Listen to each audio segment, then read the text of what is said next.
Ashamaa harka fuunee daawwattoota fi hordoftoota reedii Adamtuu bakka nagaa keessanii nageenyi koo kan jaalalaa fi kabaja bakka isin jirtanitti isin haadha qabeecha egaan daawwattoota hordoftoota koo oduu baay'ee ba'eessa ta'ee fi oduu baay'ee namatti tolu tokko qabadhee isiniif dhiyaadheera hundi keessanuu itti fayyadamtan jedhee waan yaaduuf yaadaaf qalbiin akkana hordoftan abdiin isinirraa qaba egaan an reedii Adamtuu namoonni YouTube chaanaalii kiyyaaf haaraa taatan subscribe gochuun na hordofaa isiniin jedha.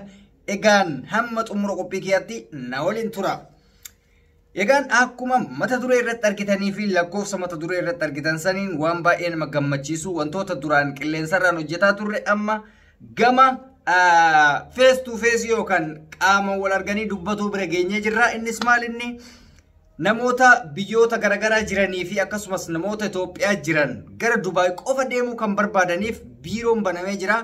Biiroon banamee jiran namni biiroo kana banes Obsa Teknoo jedhama. YouTuber Oromoo ture Obsa Teknoo namoonni Facebook kan hin beektan immoo Obsa Ahmadiin jedhama.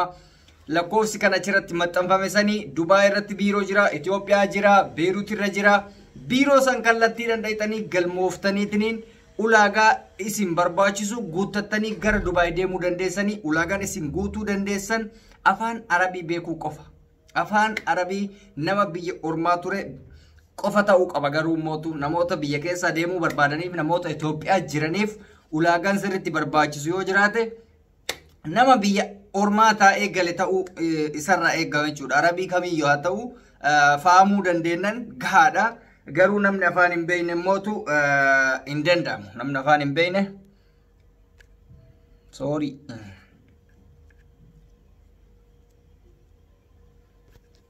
Okay.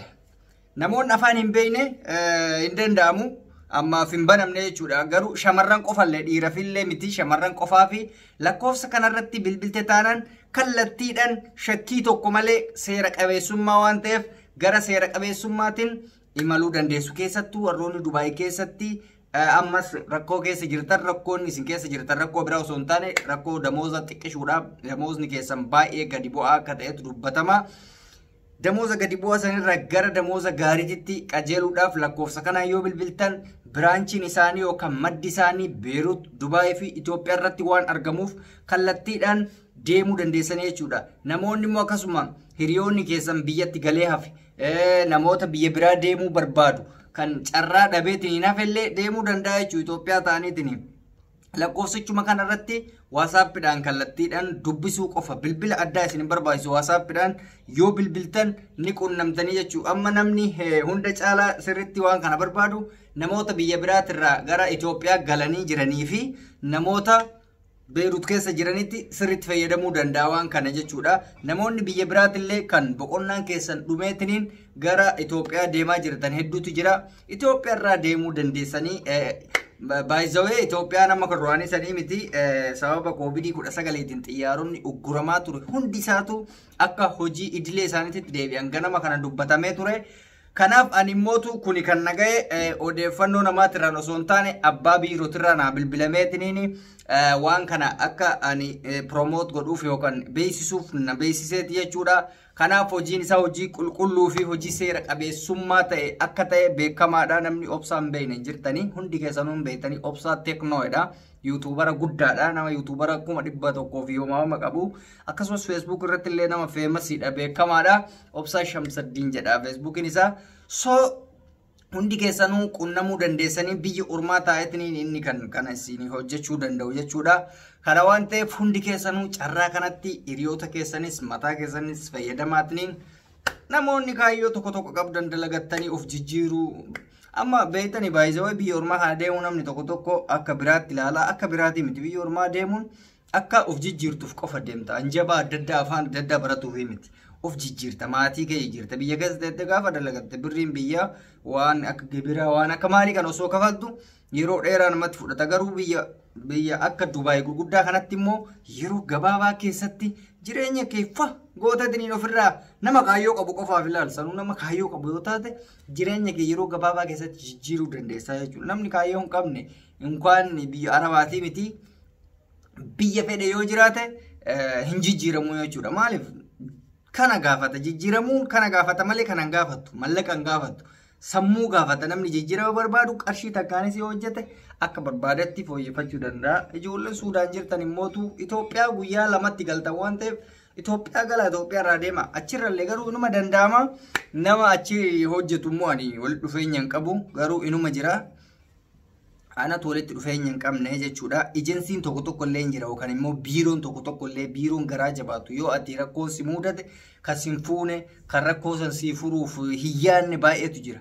Biiroolee akkasii sanirraa of eegdanii biiroo amanamaa fi qabatamaa ta'e akka danda'ame murteessan nagaruu amala keessanii amalli keessan bareedaa taanan ba'eessa taanan wanni maan hin taane tokko hin jiru garuu amalli kee yoo jarjaruu yookaan immoo waan tokko daftee aaruu ta'e hin beetanii arabni garaa jabaatti. Kanaaf amala keessantu murteessaa jechuu barbaadate kun immootu baay'ee amanamaa fi baay'ee anis nama sanaan walitti dhufeenya qaba waan ta'eef namoonni inni isin keessummeessuu dide anillee yoonaaf dubbistan wal isin qunnamsiisaa face to face kallattiidhaan bilbilaan akka isin wal qunnamtan isin taasisa isin hundaayyuu jechuudha. Bilbilichi kan mata duree irratti isin barreesse kana akkasumas immoo description kan jedhu kana jala laalatanii descriptionii jala fudhadhaa jechuudha. Kallattiidhaan torbee lama keessatti jettee Dubai, Emiraat, Abu Dhabi, Mali kana keessatti deemtee dalagattaa jechuudha. Biyyi sun immoo baay'ee bareedaadha. Anu of duratti biyya san dhaquuf hawwiin qaba. Nan dhaqa dhugaa biyya san baay'ee namatti tolti beekta. Garuu mootu ani turistii deemuu barbaada biyya san yaani bashannanaaf jechuun baay'ee biyya namatti toltuudha biyya miidhagduudha beektanii.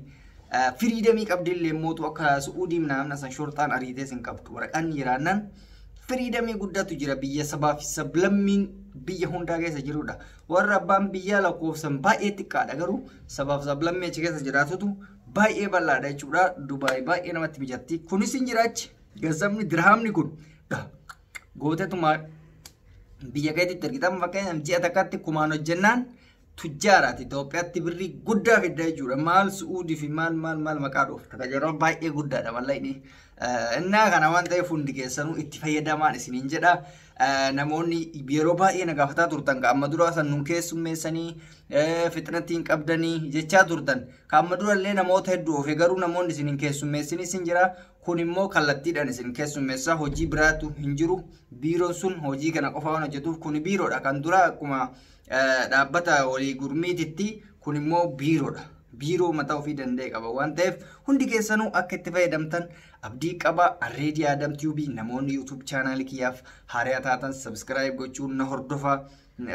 Rakkoo addaatii fi odeeffannoo addaa qabatamaa qabaattan gama WhatsApp sagalee keessan qofa kaayadha. Ani sagalee keessan deebisuuf nan yaala. Innaa kana waan ta'eef baay'ee tokko isin jaaladha. Baay'ee tokkoon isin kabaja. Karaa gaarii warri hojii hojjettan immoo hojiin keessan hojii gaarii isiniif haa ta'u. Ani isin eebbiseera Waaqayyo isin haa eebbisu. Irreessa irratti wal argina waan ta'eef turtii gaarii naa qabaadha. Isin jaaladha. Ciao.